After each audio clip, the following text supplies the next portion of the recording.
et je n'ai plus le droit d'intervenir pour dire je vais sanctionner vos comportements. Moïse va dire si vous n'obéissez pas, et ça va être l'obéissance va définir votre force, cette spiritualité va vous rendre fort, mais si vous désobéissez, vous allez être faible, vous allez être écrasé par l'ennemi. Mais je me demande, est-ce que tout le monde est créé avec ce potentiel pour être en communication directe avec le Créateur, l'Esprit le plus puissant? Parce que vous voyez, jusqu'à présent, on retrouve des gens, pour être en communication avec le divin, ils doivent passer par un gourou.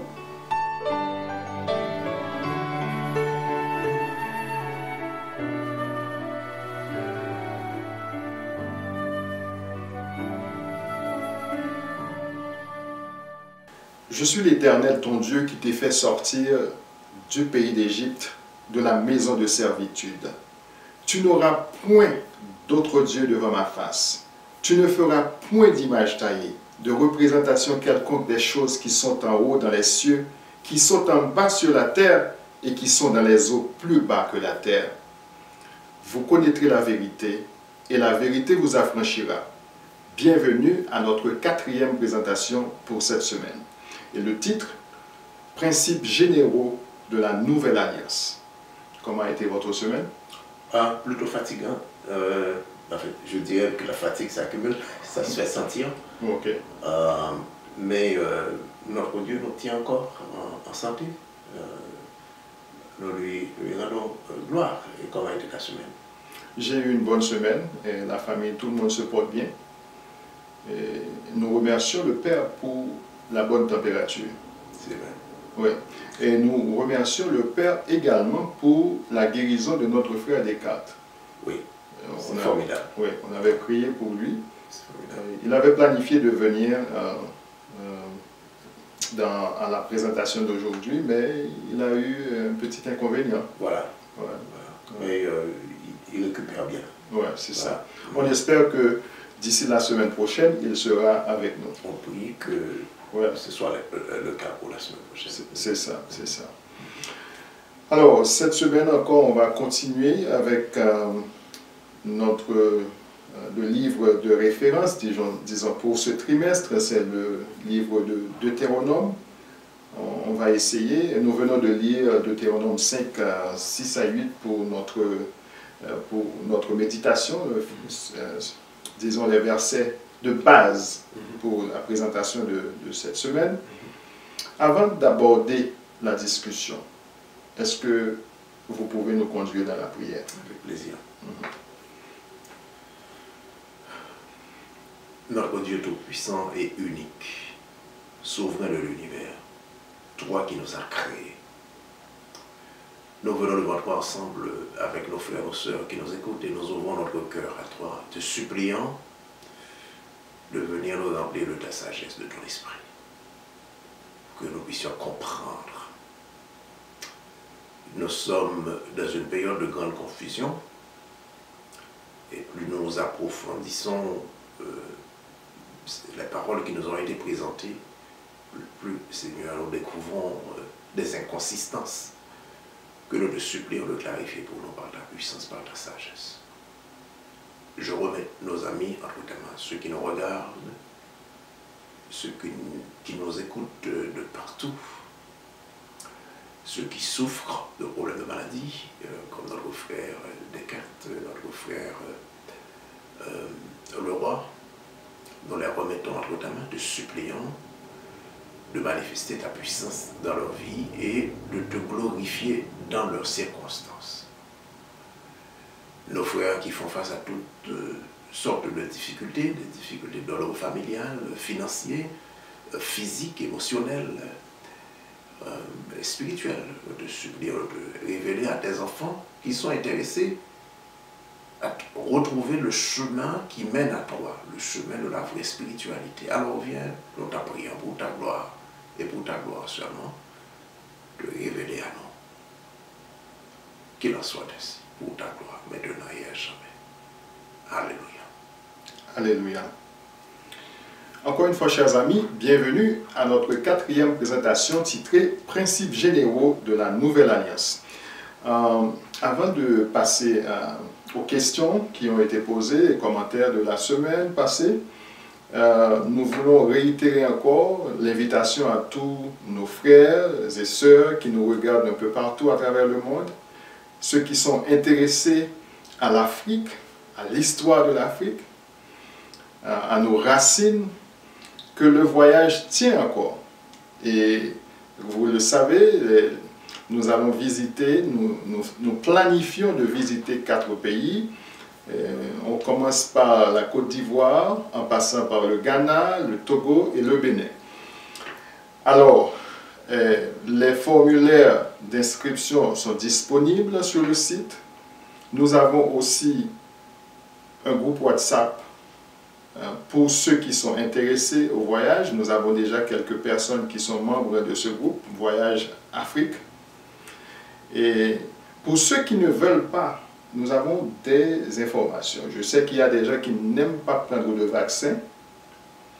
Martine va mettre ces informations à la disposition de nos frères et sœurs qui aimeraient faire l'expérience avec nous à travers cette tournée en Afrique.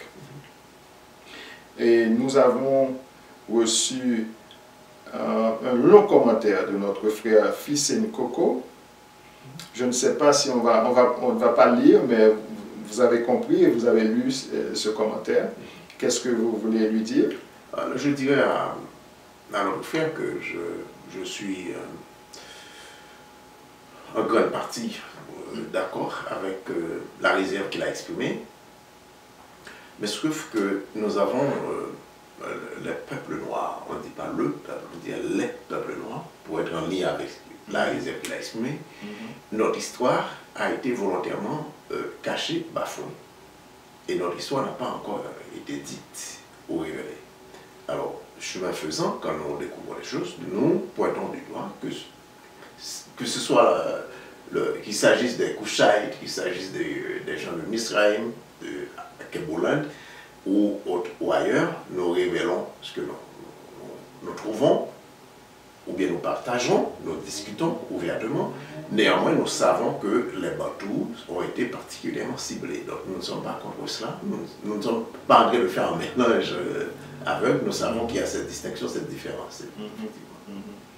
Alors, il voulait montrer qu'il y a une différence dans le peuple noir. Vous avez dit les peuples noirs. Les peuples noirs, parce que ce qu'il veut dire, l'esclavage, c'est pas pour rien que l'esclavage a ciblé particulièrement les Bantous. Mais est-ce que ce sont les Bantous seuls qui étaient en esclavage? Parce qu'il y avait l'esclavage aussi quand il y avait la colonisation. Il y avait une forme d'esclavage. Oui, en effet. Mais il veut parler de la forme la plus inhumaine, si vous voulez, la plus sauvage. Ramasser les gens tout le long du golfe, des pays bordant le golfe de Guinée, au Ghana. Et il y a le château au Ghana qui a un lieu à visiter, un lieu de crime des Européens. Il y a le Bénin qui est encore un haut lieu de crime des Européens en ce qui concerne l'esclavage. Il y a l'île de Gorée. Ce qu'on m'a dit, c'est que le Ghana, l'île de Gorée est plus présentée dans le monde francophone, mais le château au Ghana, il y avait beaucoup plus d'esclaves qui sont partis de là, beaucoup plus de Bantous. Alors, je ne fais pas de... on n'a pas fermé les yeux sur cette distinction-là. Mais par contre, on commente l'histoire des peuples noirs en général, parce que c'est une histoire qui a été bafouée pour le plaisir de l'Européen. Voilà. En parlant du château, je pense que c'est inscrit sur l'itinéraire. On va visiter, si le Créateur nous permet d'effectuer ce voyage, on va visiter cet endroit-là. Et c'est un endroit, quand on va visiter, on laisse avec beaucoup d'émotion. Oui, comme l'île de Gorée, c'est des lieux de crime, de grands crimes contre l'humanité. Ce que les Européens ont fait dans ces 3 sites, c'est pire que ce que les nazis ont fait aux Juifs khazars en Europe, à Auschwitz. C'est pire ce qu'ils ont fait. Bon, est-ce qu'on peut comparer l'atrocité? Bon, c'est des niveaux d'atrocité comparables, je devrais dire. Alors, on devra aussi s'asseoir avec les griots, les anciens, pour nous raconter l'histoire, aller prendre note et apprendre d'eux. Nous n'avons pas à leur enseigner les choses, nous avons à partager ce que nous ramenons de notre expérience, de l'expérience de nos ancêtres, mais aussi nous asseoir à leurs pieds et apprendre une autre version de l'histoire. C'est ça. Alors, notre deuxième commentaire et question, c'est d'un anonyme.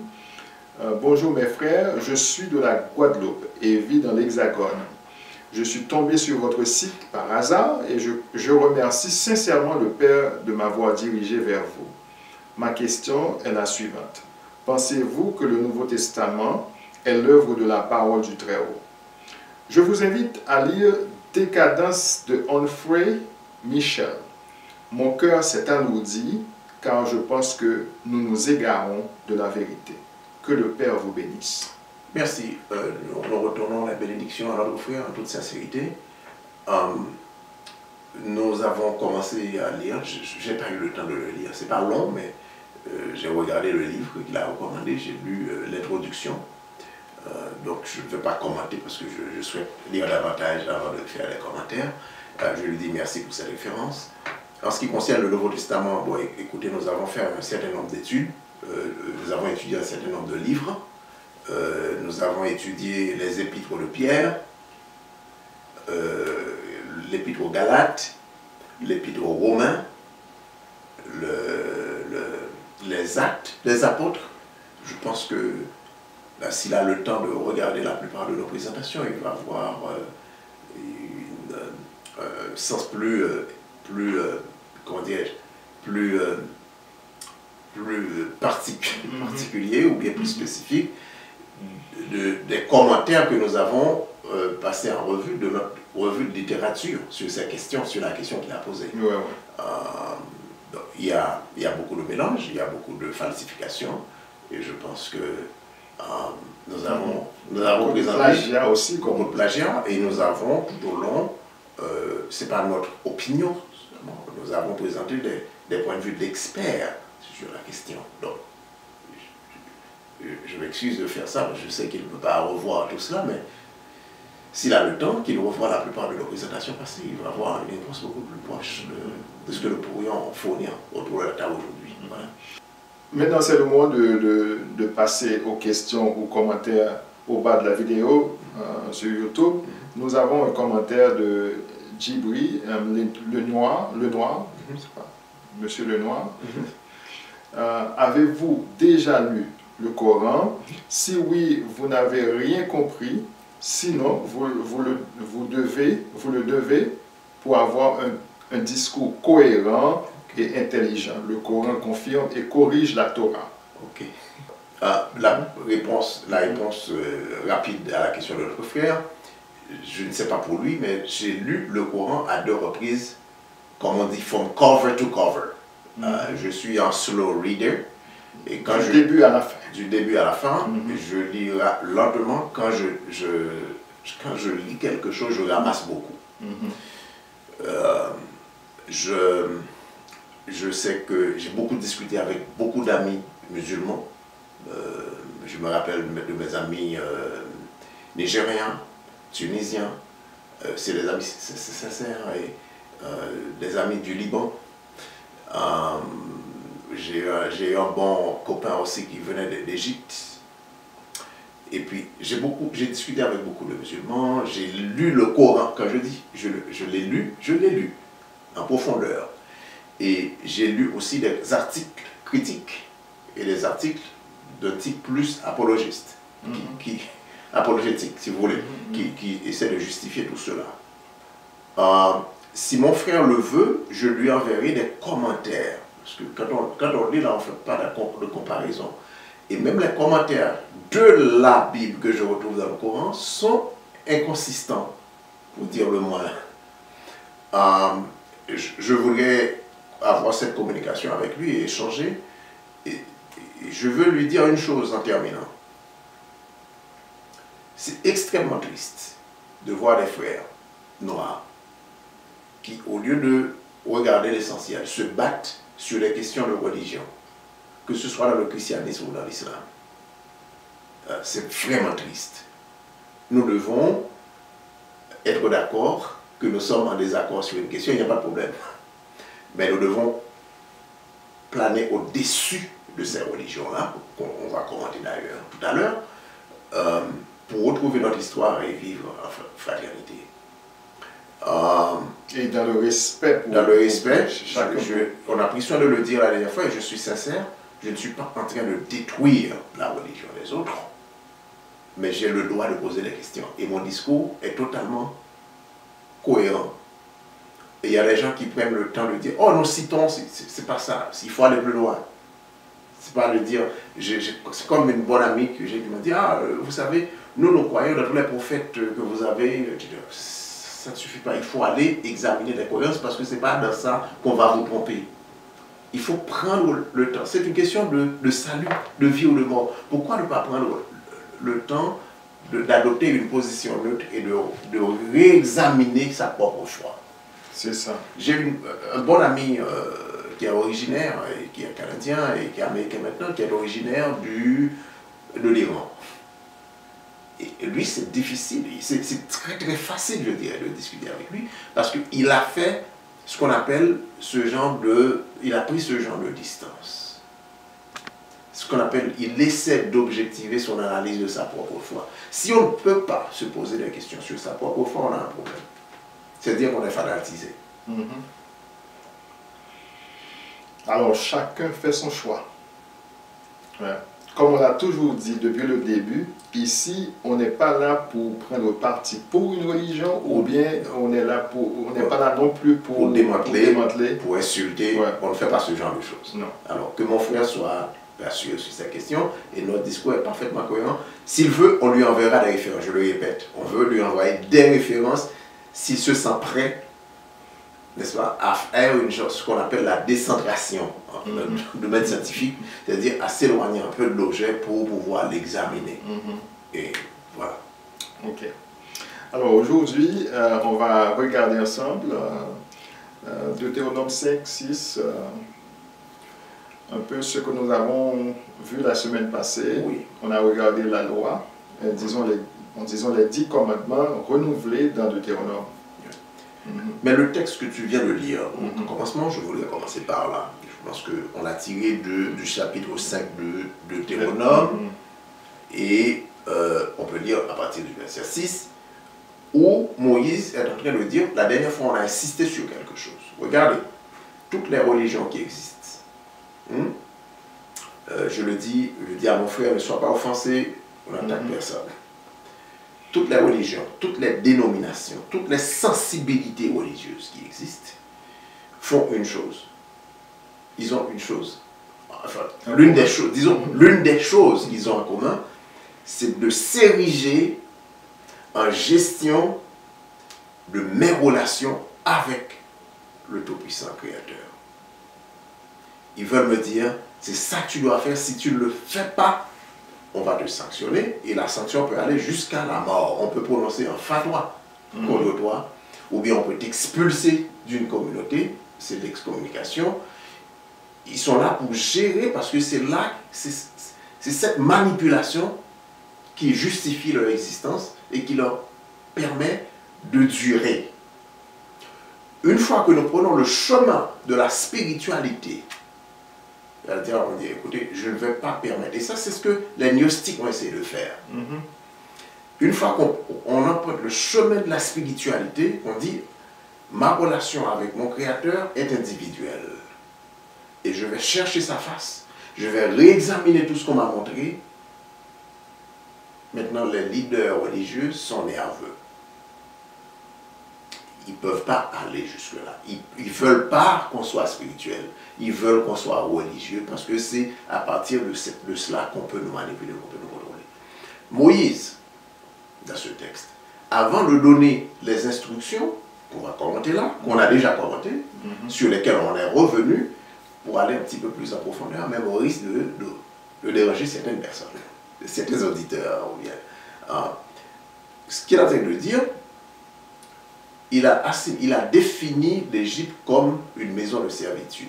Et cette définition que nous retrouvons au verset 6 que tu viens de lire est utile en partie pour décoder le chapitre 28. L'esclavage, je suis d'accord avec notre frère qui a posé la question, l'esclavage d'Israël n'était pas comme l'esclavage sauvage, barbare et criminel auquel nos ancêtres ont été soumis récemment, les Bandous, comme a parlé nos frères, les crimes commis par les colons français que nous avons connus en Haïti, comme Donatien Rochambeau, Napoléon, qui est apparenté à Napoléon d'ailleurs, les crimes qu'ils ont commis, que nous pourrions décrire ici, on ne parle pas de ça d'Israël en Égypte, ce n'est pas la même chose, ce n'est pas la même magnitude. Et d'ailleurs, comme notre frère a dit, l'esclavage en Afrique, ce n'était pas ce qu'on a vu récemment. Bon, c'est différent, je suis d'accord. Mais l'Égypte est définie ici comme une maison de servitude. Et Moïse, j'ai une référence que nous avions donnée la dernière fois, et c'est ce petit livre. Si vous ne pouvez pas prendre la distance de votre chère doctrine ou bien de votre chère religion, ne lisez pas ce livre. Pourquoi? C'est pas fait pour les cœurs sensibles. Ok. Parce que ça rentre profondément dans l'histoire des religions dites occidentales d'aujourd'hui, que ce soit le judaïsme d'aujourd'hui, que ce soit l'islam d'aujourd'hui, que ce soit le christianisme d'aujourd'hui. Si vous n'avez pas le courage de savoir ce qui s'est passé dans l'histoire, ne lisez pas ce livre. Ok? C'est ce que je dis. Il y a des gens qui vont nous dire, comment vous savez que c'est vrai ce qui est expliqué ici? Comment vous allez dire, bon, c'est vrai? Avec quoi vous le comparez? Nous ne défendons pas, nous ne disons pas que c'est vrai, parce que nous recherchons la vérité. Nous ne l'avons pas encore trouvé. Très bien. N'est-ce pas? Nous recherchons la vérité, mais nous examinons tout. Nous lisons tout. C'est parce qu'on nous a dit, sondez tous les esprits et retenez ce qui est bien. Ouais. C'est la règle, non? Alors c'est ce que nous faisons. Donc quand on dit sonder tous les esprits, il faut les sonder ici seulement, pas dans d'autres choses. Alors là, pas dans d'autres livres. Ça c'est une tromperie. Hein? C'est la tromperie des religions d'aujourd'hui. Ouais. Alors, ce que Dr. Bell est en train de dire ici fait beaucoup de sens, parce que les principes que nous retrouvons ici, le peuple vient d'Égypte, après des années en Égypte, ne peut plus faire la différence entre l'adoration d'un Dieu unique et suprême, d'un créateur, et les nombreuses divinités, comme notre frère en a parlé, parce que les Égyptiens étaient polythéistes, il a raison de nous rappeler cela. Et le peuple d'Israël était là. Et là, quel est ce Dieu? En lisant ces chapitres dans le deuxième discours, et on voit les principes généraux qui sont consignés au chapitre 4, verset 44, jusqu'au chapitre 11, et on va voir les instructions que Moïse donne. Il y a beaucoup de répétitions. Pourquoi? Parce qu'il faut insister, c'est ce qu'on appelle la réitération, l'itération, pour que le peuple sache que ce qu'il faisait en Égypte, l'adoration chez les cousins, le polythéisme n'est pas acceptable. Il y a une nouvelle alliance qui est faite. Moïse est en train de dire non avec vos ancêtres là qui sont morts dans le désert, mais avec vous qui êtes vivants aujourd'hui, vous qui vous apprêtez à entrer de l'autre côté dans le territoire d'autres cousins, les Cananéens, sachez qu'il faut adorer ce Dieu-là qui vous a délivré de la servitude. Maintenant, comment fait-on pour savoir que c'est Moïse qui avait raison ou les Égyptiens qui avaient raison? Parce que lui, il était là, il était élevé dans toute la sagesse égyptienne. Est-ce qu'il faut chercher à savoir qui a raison ou non? Ou peut-être c'est pas comme ça qu'il faut pas se poser la question, mais par exemple, si nous cherchons la vérité dans quelque chose, parce que nous cherchons à adorer le Créateur ou à adorer ce qu'il faut adorer. Okay. Alors, nous l'avions déjà dit, je suis content que tu poses la question, ça nous permet de répéter ce que nous avions déjà dit, ce qui est extrêmement important.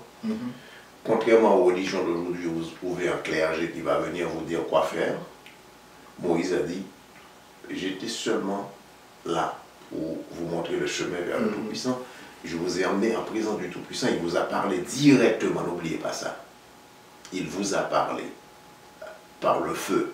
Il y avait cette colonne de feu qui vous guidait. Il y avait cette nuée qui vous guidait. Et il y avait la voix qui vous parlait directement. Et quand Dieu vous a parlé, vous avez eu peur. C'est à ce moment-là que vous m'aviez demandé de monter de préférence, vous ne vouliez pas monter sur la montagne. Il y a un témoignage. Il y a un témoignage, c'est-à-dire la révélation est publique. Nous l'avions déjà dit, et la question nous permet de le redire, et merci parce que c'est important. C'est pas un mec qui va venir te dire j'ai eu une vision et donc il faut m'écouter parce que Dieu m'a parlé. Et vous n'avez aucune évidence de cela. C'est pas comme Paul, c'est pas comme les prophètes des autres religions. La révélation est publique, la communication avec le Dieu suprême est publique et ça a été puissante et c'est public, tout le monde a eu l'évidence. C'est ce que Moïse est en train de dire là. Et ça, je trouve, c'est une distinction extraordinaire entre le leadership de Moïse et ce que Moïse est en train de faire, guider le peuple vers la spiritualité au lieu de le guider vers la religiosité. Au lieu, n'est-ce pas? Alors, est-ce que ça veut dire qu'il n'y a pas de principe à observer? C'est pas ce que nous voulons dire. Mais la religiosité, vous savez qui vous adorez. Ce n'est pas moi qui vous ai dit. Vous avez eu l'évidence vous-même. Vous avez fait l'expérience. L'expérience vous-même.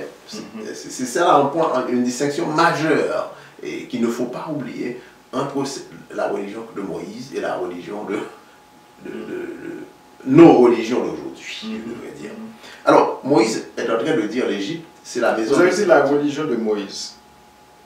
Est-ce que c'est la spiritualité que Moïse prônait? Oui, c'est la spiritualité de Moïse, une façon de parler. Oui, mais quand même, c'est quand même une forme de religion aussi, puisque il avait affaire avec un peuple, il y avait quand même des assemblées, il y a tout ça. Il y avait un ensemble de 613, en tout cas, principes à suivre.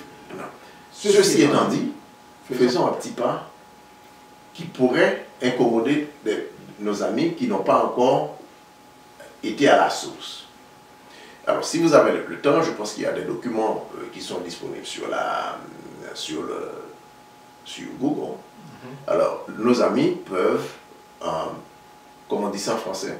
En anglais, il y a le verbe Google. Il y a le verbe Google. Je ne sais pas si en français.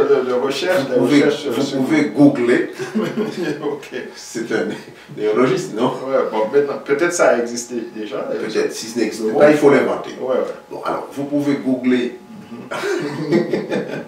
les principes de la maths et vous allez voir, et c'est ce que ce livre est en train de nous aider à comprendre, suivant l'histoire du système des mystères en Égypte, ce que Moïse est en train de dire là, nous ne disons pas que c'est invalide, c'est pas invalide. Moïse c'est un Africain, c'est un roi d'Afrique, il ne faut pas l'oublier. Il est en train il a codifié que ça vienne du Dieu très haut, non?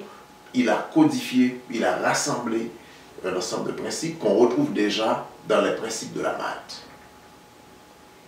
Maintenant, si ces principes existaient déjà dans la maths, la question, c'est une question. Je ne dis pas que c'est vrai ou non. C'est une question. Si ces principes existaient déjà dans la maths, est-ce que la maths, ce sont des principes qu'on retrouve en Égypte et ce sont des polythéistes?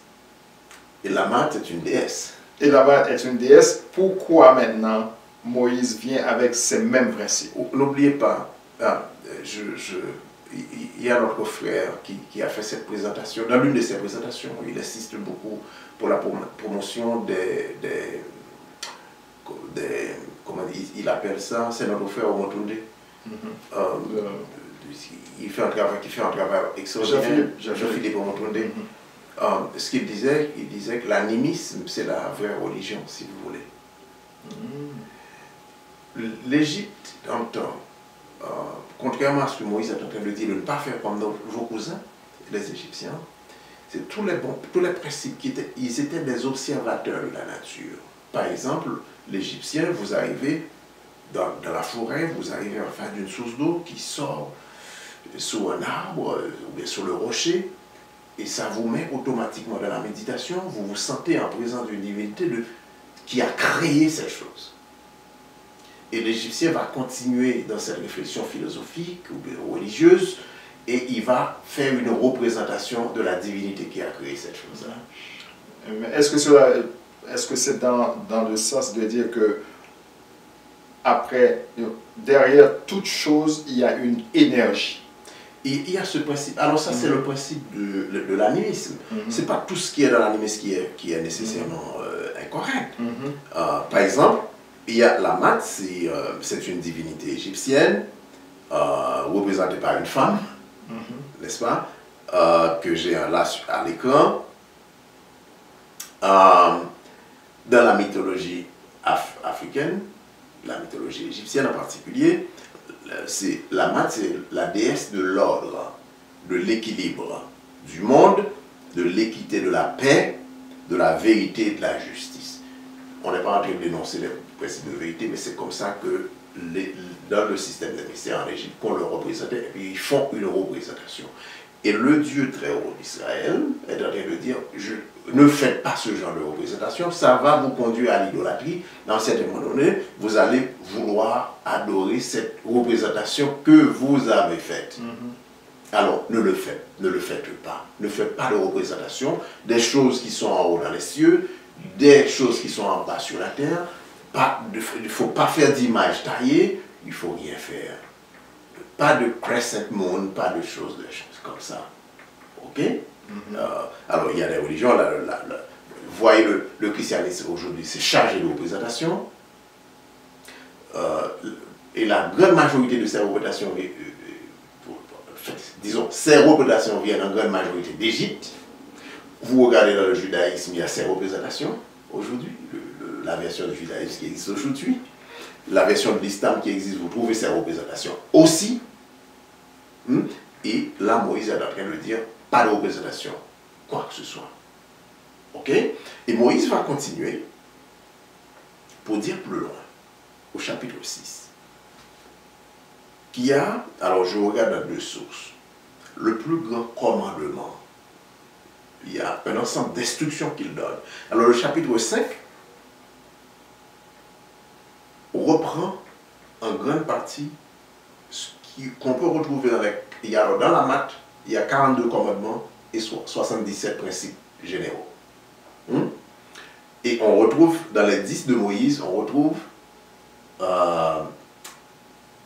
une similarité entre les commandements de la Mat, ou même les principes généraux de la Mat, et les commandements que Moïse va donner. Nous ne sommes pas en train de dire que ces commandements sont invalides. C'est pas ce que nous sommes en train de dire.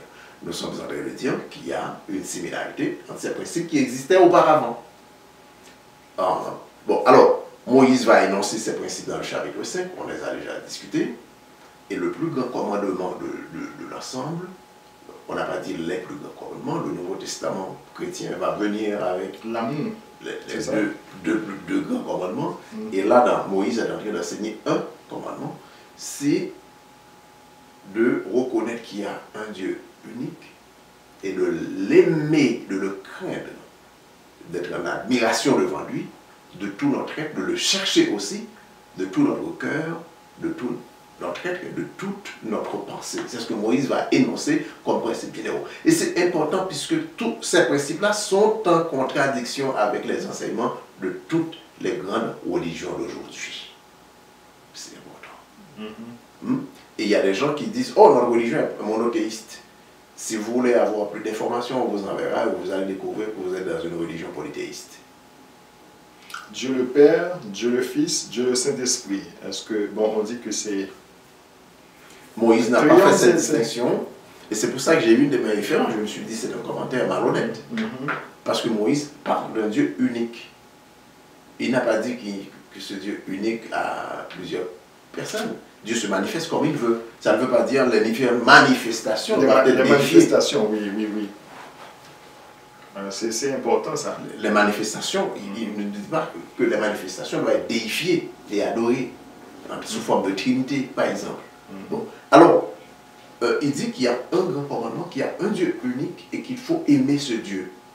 L'aimer veut dire quoi? Ça va avec l'obéissance. Si j'aime mon Dieu, si j'aime quelqu'un, je ne vais pas faire quelque chose pour Le déplaire ou... lui. Voilà. Est-ce que je fais du mal à quelqu'un que j'aime? Est-ce que je vais faire quelque chose dont je sais, en le faisant, ça va faire du mal à l'être que j'aime? Je ne le ferai pas. Moïse est en train de proclamer cela, dans le contexte de la loi. Et là, il y a le principe d'obéissance. Alors, dans l'une de mes références, ici, au bord de table, automatiquement, je vois les auteurs qui commentent ce passage en disant que oui, mais, commentant le chapitre 6, verset 4, qu'il y a un Dieu unique. Alors, on introduit automatiquement, oui, mais c'est vrai que Moïse est en train de parler d'un Dieu unique, mais c'est un Dieu en trois personnes. Quelle est l'évidence qu'on a pour dire ça là, ici? Il n'y a aucune évidence. Alors, c'est là le danger, Pierre, quand on fait des recherches, de la recherche, disons. Quand on fait de la recherche, on veut absolument que l'hypothèse qu'on veut vérifier soit vérifiée. Là, on rentre dans la distorsion. Et ça, c'est un exemple de distorsion. Il n'y a pas de base pour le trinitarisme, je pense qu'on appelle ça. Ou pour la Trinité. Pour la Trinité. Il n'y a pas de base pour ça. Il a dit qu'il y a un Dieu unique. Écoutez ceci, il y a un seul Dieu. Pas de représentation, pas d'image, rien.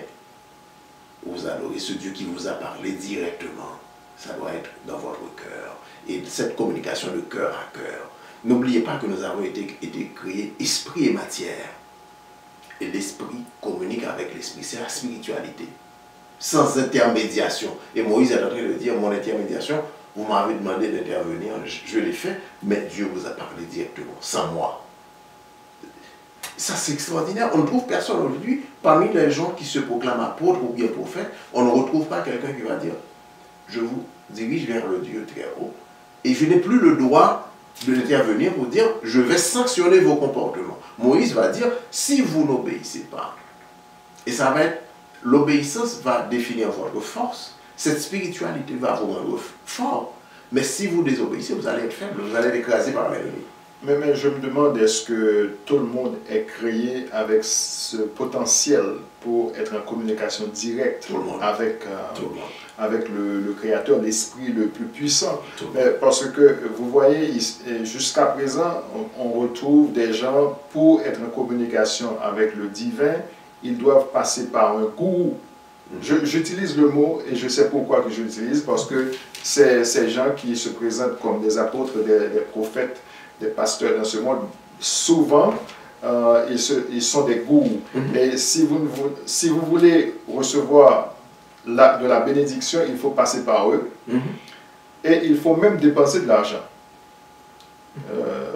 Dans certains cas. Il faut dépenser de l'argent.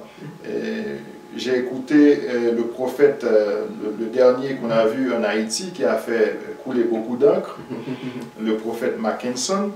Il a parlé, il a dit qu'il reçoit, dans une journée, il reçoit près de plus d'une centaine à peu près. Mais tous ces gens-là qui viennent le voir doivent apporter de l'argent. Il y a un tarif, je dirais.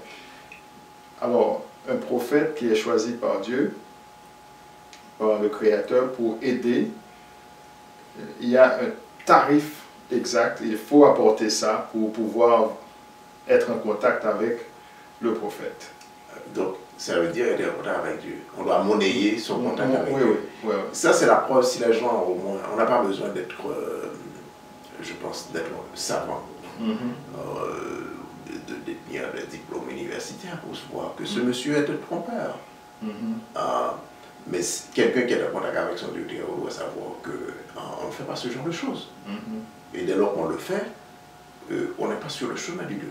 Moi, je me demande aussi, est-ce que il utilise les talents qu'il reçoit et il n'a pas d'autre moyen pour recevoir un salaire? Il dit aux gens carrément que pour me consulter, pour me voir, c'est comme aller voir un psychologue, un conseiller. Bon. Est-ce que c'est ce sont les gens même qui acceptent, ce sont des gens qui acceptent d'aller. Il n'a pas forcé à quelqu'un de venir. Il dit, voici mes principes. Si vous voulez me voir, il faut payer tant.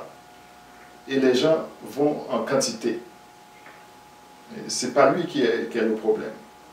Oui, bon, là, c'est pas. Il sort totalement du cadre du service. Il ne représente pas Dieu, pour commencer, parce que Moïse. Alors, disons, quel Dieu? Alors, il représente un Dieu. Peut représenter une divinité qui peut être lui-même. Oui. Ça peut être lui-même. Ou bien un esprit quelconque qu'il invente. Mais ce n'est pas le Tout-Puissant dont Moïse parle ici. Okay. Alors, Moïse parle de transcendance ici. Il n'a rien perçu comme salaire, comme argent. Et Moïse est en train de dire au peuple, voilà, il est en train de rappeler l'ensemble des principes. Les chapitres 4 jusqu'à 11, c'est l'ensemble des principes. Voilà les événements qui vont se produire et voilà comment vous allez devoir vous comporter parce que moi je vais mourir. Et Moïse ne s'érige pas en gestionnaire des relations, nécessairement en relation du peuple avec son Dieu.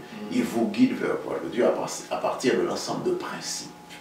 Les principes doivent vous mettre en contact avec votre Créateur. Et c'est ce que Moïse est en train de faire là.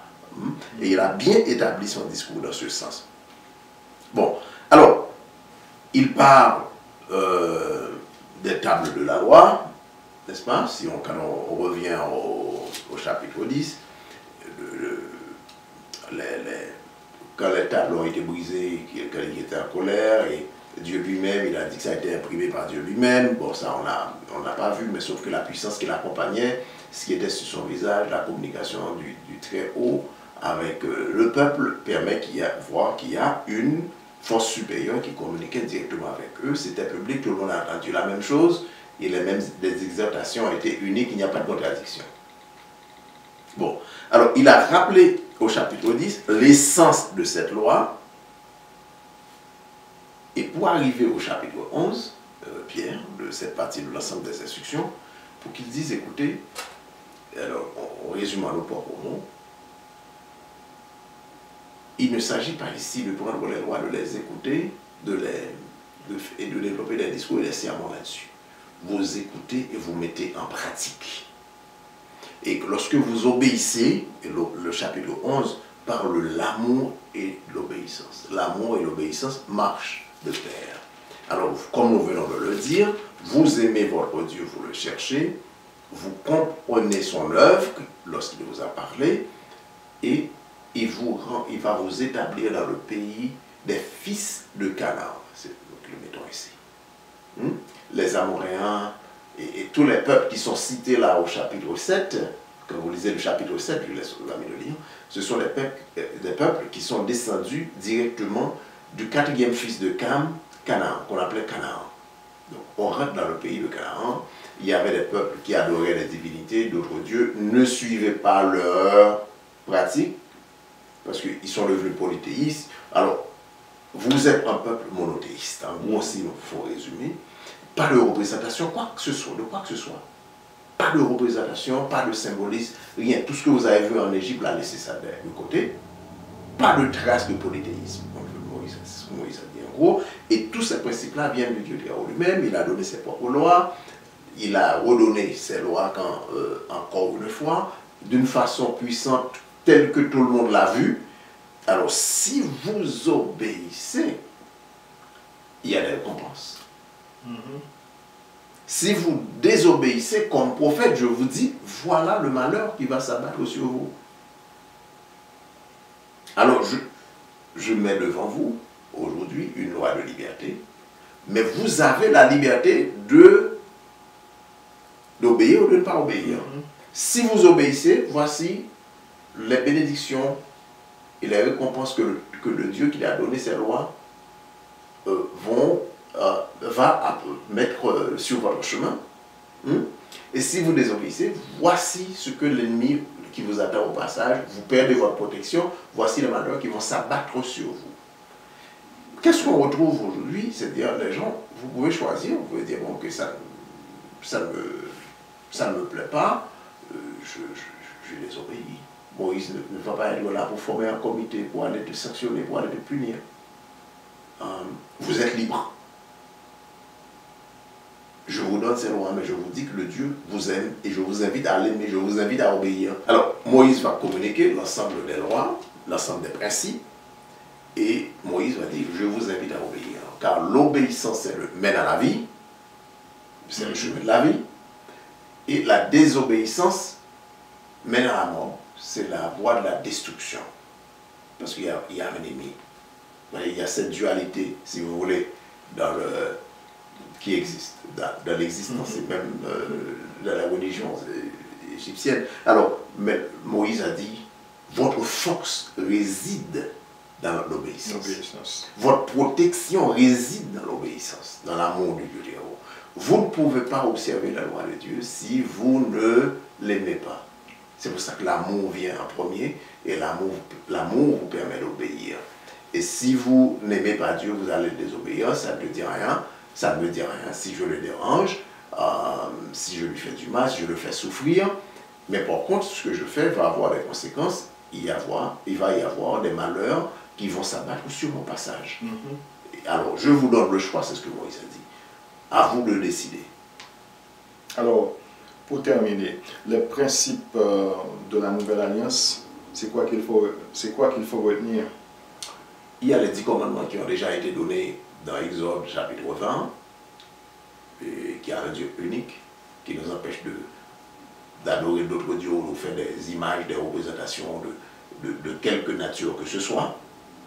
Et ensuite, il y a un ensemble de lois qui concernent ma relation avec mon prochain dans la société.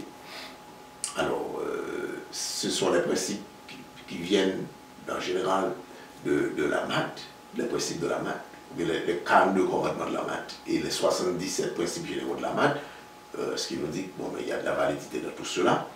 Alors, Moïse a dit, ça vient du Dieu des hauts, vous obéissez, vous vivez, vous êtes fort, vous êtes protégé, vous désobéissez, vous devenez faible, l'ennemi va vous écraser et il va amener du malheur dans votre vie. Voilà. Merci. Alors, pour la semaine prochaine, j'allais poser cette question, mais je la pose pour la semaine prochaine. Est-ce qu'on peut faire la représentation des choses qui sont en haut dans les cieux et dans les eaux plus bas que la terre seulement dans nos pensées? Est-ce qu'on peut pour faire ces représentations dans nos pensées et les adorer dans nos pensées? Pas du tout. Ok. On va discuter la semaine prochaine. Absolument. Merci à Martine à la technique, merci à vous, Dr Michel. Merci, chers amis, d'avoir suivi notre 4e présentation pour cette semaine, titrée « Principes généraux de la Nouvelle Alliance ». Alors, si vous avez des commentaires, des questions, n'hésitez pas à nous écrire à l'adresse suivante info@quêtedeverité.com. Si vous n'êtes pas encore abonné, abonnez-vous à notre chaîne Quête de Vérité sur YouTube. Bonne semaine à vous tous.